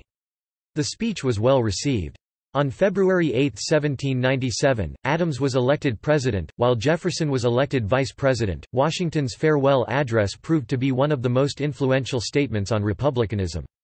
It stressed the necessity and importance of national union, the value of the Constitution, the rule of law, the evils of political parties, and the proper virtues of a republican people. He referred to morality as a necessary spring of popular government, maintaining, "Whatever may be conceded to the influence of refined education on minds of peculiar structure, reason, and experience, both forbid us to expect that national morality can prevail in exclusion of religious principle." Before its closing remarks, the address expressed this sentiment: "Though in reviewing the incidents of my administration I am unconscious of intentional error, I am nevertheless too sensible of my defects not to think it probable that I may have committed many errors. Whatever they may be, I fervently beseech the Almighty to avert or mitigate the evils to which they may tend. I shall also carry with me the hope that my country will never cease to view them with indulgence, and that, after 45 years of my life dedicated to its service with an upright zeal, the faults of incompetent abilities will be consigned to oblivion, as myself must soon be to the mansions of rest."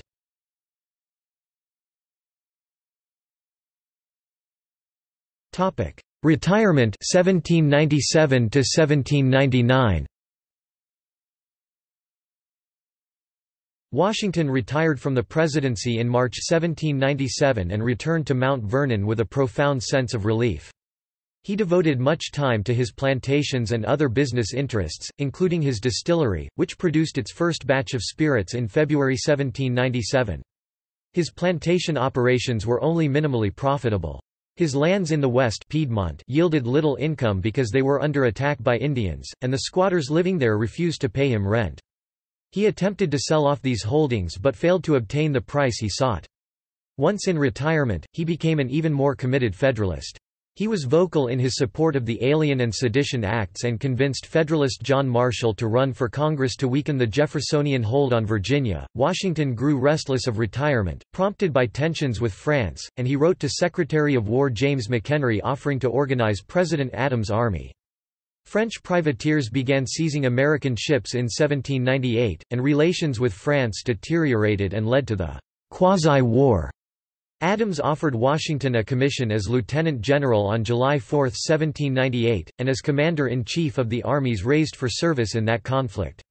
He accepted, replacing James Wilkinson, and served as the commanding general from July 13, 1798, until his death 17 months later. He participated in planning for a provisional army to meet any emergency but avoided involvement in details.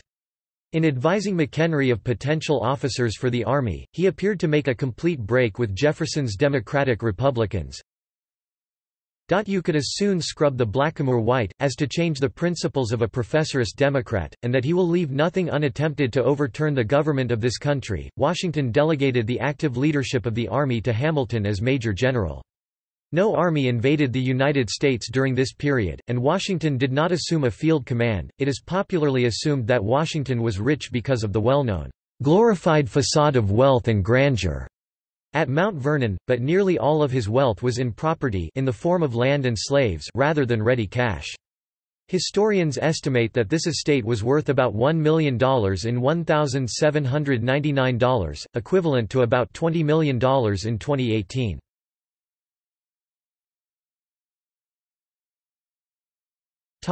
Final days. On Thursday, December 12, 1799, Washington inspected his farms on horseback while snow and sleet were falling. He returned late for dinner, his neck was wet, and snow matted his hair. He refused to change his wet clothes, not wanting to keep his guests waiting. He had a sore throat the following day but again went out in freezing, snowy weather to mark trees for cutting. That evening, he complained of a sore throat and chest congestion, but was cheerful. Early Saturday morning, he awoke to an inflamed throat and difficulty breathing. He ordered Estate Overseer George Rawlins to remove nearly a pint of his blood, a common practice of the time, and several physicians were summoned: James Craik, Gustavus Richard Brown, and Elisha C. Dick, Dr. William Thornton arrived some hours after Washington died. Dr. Brown thought that Washington had quinsy, while Dick thought that the condition was a more serious, violent inflammation of the throat. Continued bloodletting, approximately 5 pints, proved unsuccessful, and Washington's situation quickly deteriorated. Dick proposed an emergency tracheotomy, but the other two doctors were unfamiliar with the new procedure and disapproved, so it was not used. Washington instructed Brown and Dick to stop their attempts to save his life and leave the room, while he assured Craik, "Doctor, I die hard, but I am not afraid to go." Washington's illness and death came more swiftly than expected. Washington instructed his private secretary Tobias Lear to wait 3 days before his burial, in order not to be entombed alive. Washington asked Lear, "Do you understand me?" "Yes," responded Lear. Washington said, "'Tis well." Washington died peacefully with Martha composed at the foot of his bed around 10 p.m. on Saturday, December 14, 1799 at age of 67. Funeral arrangements included Washington's Masonic Lodge of Alexandria, Virginia, various members of the clergy, Dr. Craik, military officers, and various members of the Fairfax family. When news of his death reached Congress, they immediately adjourned for the day and the Speaker's chair was shrouded in black the next morning. The funeral was held 4 days after Washington's death on December 18, 1799, at Mount Vernon, where his body was interred. Cavalry and foot soldiers led the procession, while 6 colonels served as the pallbearers. The Mount Vernon funeral service was restricted mostly to family and friends. Reverend Thomas Davis read the funeral service by the vault with a brief address, followed by a ceremony performed by various members of Washington's Masonic Lodge in Alexandria. Congress chose Light Horse Harry Lee, a Continental Army officer loved by Washington, to deliver the eulogy. Word of his death traveled slowly, church bells rang in the cities, and many places of business closed. People worldwide admired Washington and were saddened by his death, and memorial processions were held in major cities of the United States. Martha wore a black mourning cape for 1 year, and she burned their correspondence to protect their privacy. Only 5 letters between the couple are known to have survived, 2 letters from Martha to George and 3 from him to her. The diagnosis of Washington's illness and the immediate cause of his death have been subjects of debate since the day that he died. The published account of Drs. Craik and Brown stated that his symptoms had been consistent with synanche trachealis, tracheal inflammation, a term of that period used to describe severe inflammation of the structures of the upper windpipe, including quinsy. Accusations have persisted since Washington's death concerning medical malpractice, with some believing that he had been bled to death. Various modern medical authors have speculated that he died from a severe case of epiglottitis complicated by the given treatments, which were all accepted medical practice in that day, most notably the massive deliberate blood loss, which almost certainly caused hypovolemic shock.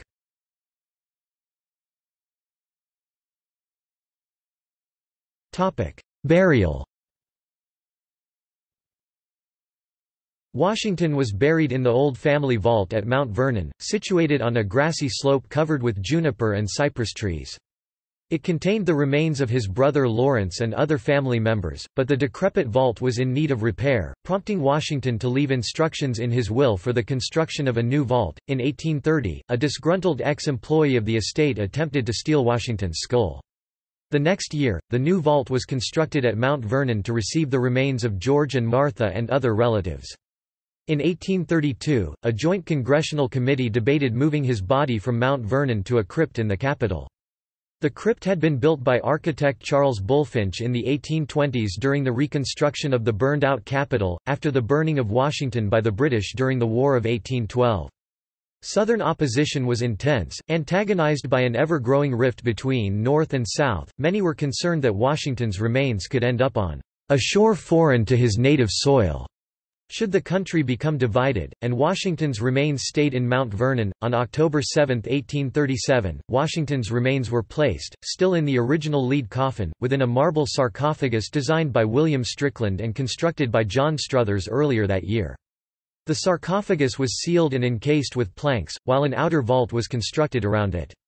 The outer vault has the sarcophagi of both George and Martha Washington, the inner vault has the remains of other Washington family members and relatives.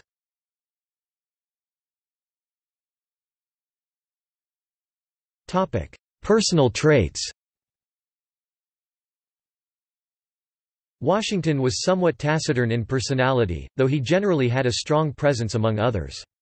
He made speeches and announcements when required, but he was not a noted orator or debater. He was taller than most of his contemporaries. Accounts of his height vary from 6 feet (1.83 meters) to 6 feet (3.5 in 1.92 meters) tall, and he weighed between 210 to 220 pounds (95.25440 to 99.79032 kilograms) as an adult. He had wide hips, a slim waist, a broad chest, narrow shoulders, muscular thighs, and exceptionally large hands, and he was widely known for his great strength, particularly in his long arms. He had piercing gray-blue eyes, fair skin, and light reddish-brown hair, although he wore his hair powdered in the fashion of the day. He had a rugged and dominating presence, which garnered respect from his male peers. He suffered frequently from severe tooth decay, and ultimately lost all his teeth but one. He had several sets of false teeth made which he went through during his presidency—none of which were made of wood, contrary to common lore. These dental problems left him in constant pain, for which he took laudanum. As a public figure, he relied upon the strict confidence of his dentist. Washington was a talented equestrian early in life. He collected thoroughbreds at Mount Vernon, and his two favorite horses were Blueskin and Nelson. Fellow Virginian Thomas Jefferson said that Washington was the best horseman of his age and the most graceful figure that could be seen on horseback. He also hunted foxes, deer, ducks, and other game. He was an excellent dancer and attended the theater frequently. He drank in moderation but was morally opposed to excessive drinking, the smoking of tobacco, gambling, and profanity.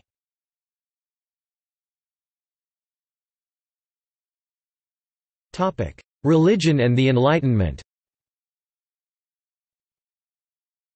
Washington descended from Anglican minister Lawrence Washington, his great-great-grandfather, whose troubles with the Church of England may have prompted his heirs to emigrate to America. Washington was baptized as an infant in April 1732 and became a devoted member of the Church of England, the Anglican Church. He served for over 20 years as a vestryman and churchwarden for Fairfax Parish and Truro Parish. He privately prayed and read the Bible daily, and he publicly encouraged people and the nation to pray. He may have taken communion on a regular basis prior to the Revolutionary War, but he did not do so following the war, for which he was admonished by Pastor James Abercrombie. Washington believed in a wise, inscrutable, and irresistible Creator God who was active in the universe, contrary to deistic thought. He referred to this God by the Enlightenment terms Providence, the Creator, or the Almighty, and also as the Divine Author or the Supreme Being. He believed in a divine power who watched over battlefields, was involved in the outcome of war, was protecting his life, and was involved in American politics—and specifically in the creation of the United States. Modern historian Ron Chernow has posited that Washington avoided evangelistic Christianity or hellfire and brimstone speech along with communion and anything inclined to flaunt his religiosity. Chernow has also said Washington never used his religion as a device for partisan purposes or in official undertakings. No mention of Jesus Christ appears in his private correspondence, and such references are rare in his public writings. He often quoted from the Bible or paraphrased it, and often referred to the Anglican Book of Common Prayer. There is debate on whether he is best classed as a Christian, a theistic rationalist, or both. Washington emphasized religious toleration in a nation with numerous denominations and religions. He attended services of different Christian denominations and prohibited anti-Catholic celebrations in the army. He engaged workers at Mount Vernon without regard for religious belief or affiliation. While president, he acknowledged major religious sects and gave speeches on religious toleration. He was distinctly rooted in the ideas, values, and modes of thinking of the Enlightenment. He harbored no contempt of organized Christianity and its clergy, being no bigot myself to any mode of worship. He proclaimed in 1793, "We have abundant reason to rejoice that in this land the light of truth and reason has triumphed over the power of bigotry and superstition." Freemasonry was a widely accepted institution in the late 18th century, known for advocating moral teachings. Washington was attracted to the Masons' dedication to the Enlightenment principles of rationality, reason, and brotherhood.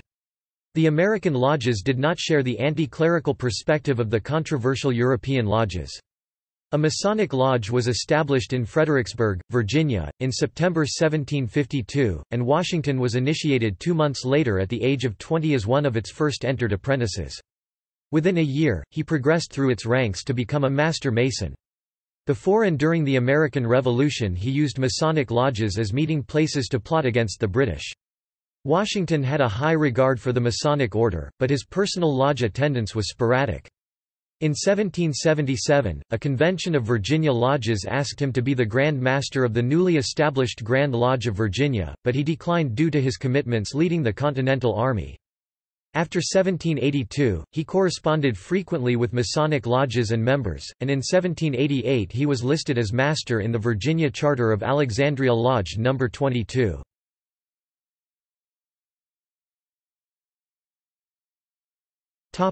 Slavery. Washington was born into a world accustomed to slavery. He had no qualms about its practice prior to 1775 and held commonplace views that blacks were an inferior race. During the war, however, his views moderated under the influence of anti-slavery officers he was close friends with, such as Lafayette. He spoke often of ending slavery following the war, but he never voiced those views publicly, fearing that the issue would divide the new nation. There are conflicting reports of slave treatment at Mount Vernon. Washington discouraged cruelty, yet there are records of harsh punishments, including whipping inflicted on male and female slaves by their overseers, some of whom were also slaves. When he was president, Washington maintained distant supervision of Mount Vernon through letters to his overseers, though there is only one account from him authorizing a whipping that was given to a slave who had badly beaten his wife. He directed that a warning be given to first offenders before resorting to whipping, which was then subject to his prior approval. This wasn't always enforced due to his prolonged absences.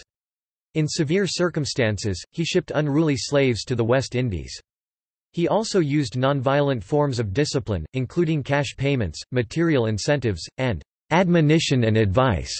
Washington sometimes personally cared for ill or injured slaves, and he provided physicians and midwives. By the Revolutionary War, he had all his slaves inoculated for smallpox. Slaves worked from dawn to dusk, but received 2 hours off for meals during the workday and were not put to work on Sundays, the Sabbath, Christmas, Easter, or Pentecost. They were often poorly clothed and housed, but were well fed and received 2 hours off for meals during the workday. During the war, Washington initially forbade blacks from becoming soldiers, but he allowed them to serve in the Continental Army beginning in January 1776, in order to counter Loyalist Governor Dunmore's offer to free slaves if they fought for the British.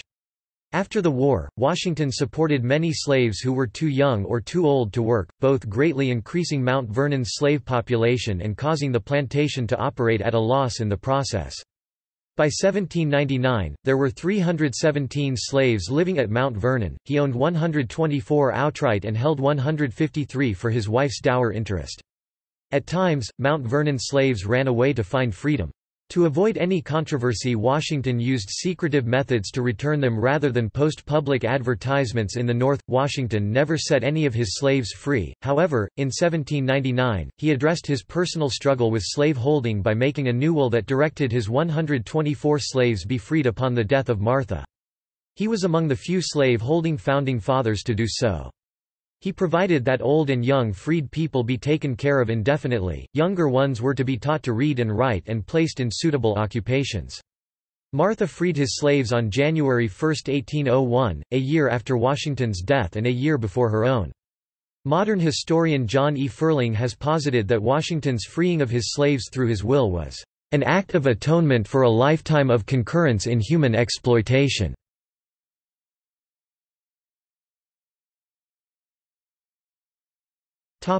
Historical reputation and legacy. Washington's legacy endures as one of the most influential in American history, since he served as Commander-in-Chief of the Continental Army, a hero of the Revolution, and the first President of the United States. Modern historians J. Perry and Andrew Allison have declared that Washington was the dominant personality in three of the most critical events in that founding: the Revolutionary War, the Constitutional Convention, and the First National Administration. Had he not served as America's leader in those three events, all three likely would have failed. And America as we know it today would not exist. Congressman Light Horse Harry Lee, a Revolutionary War comrade, famously eulogized Washington, "first in war, first in peace, and first in the hearts of his countrymen." Lee's words became the hallmark by which Washington's overwhelming reputation was impressed upon the American memory, with biographers hailing him as the great exemplar of republicanism. Washington set many precedents for the national government and the presidency in particular, and he was called the "father of his country." As early as 1778, in 1885, Congress proclaimed Washington's birthday to be a federal holiday. 20th-century biographer Douglas Southall Freeman famously concluded, "The great big thing stamped across that man is character." Modern historian David Hackett Fisher has expanded upon Freeman's assessment, defining Washington's character as integrity, self-discipline, courage, absolute honesty, resolve, and decision, but also forbearance, decency, and respect for others. Washington became an international icon for liberation and nationalism, as the leader of the first successful revolution against a colonial empire. The Federalists made him the symbol of their party, but the Jeffersonians continued to distrust his influence for many years and delayed building the Washington Monument. On January 31, 1781, before he had even begun his presidency, he was elected a member of the American Academy of Arts and Sciences.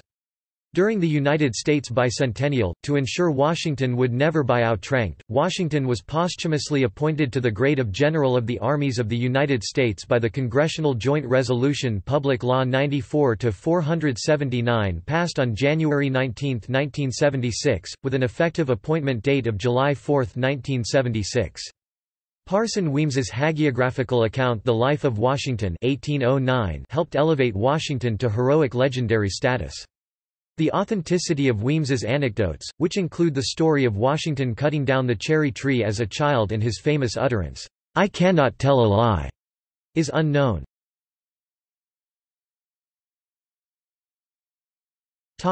Papers.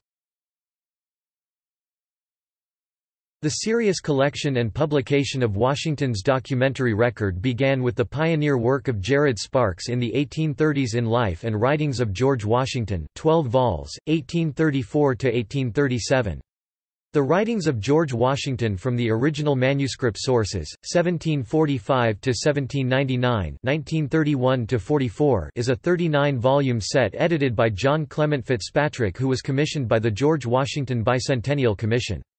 It contains over 17,000 letters and documents and is available online from the University of Virginia.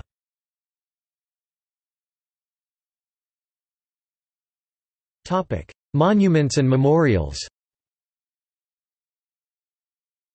Many places and monuments have been named in honor of Washington, most notably the nation's capital, Washington, D.C., which is also named for Christopher Columbus, D.C., standing for District of Columbia. The state of Washington is the only state to be named after a president.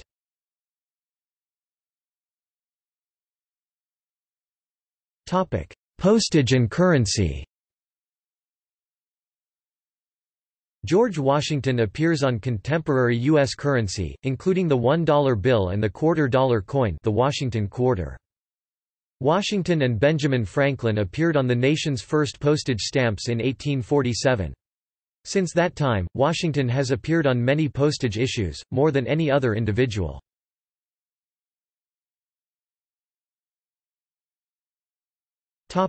See also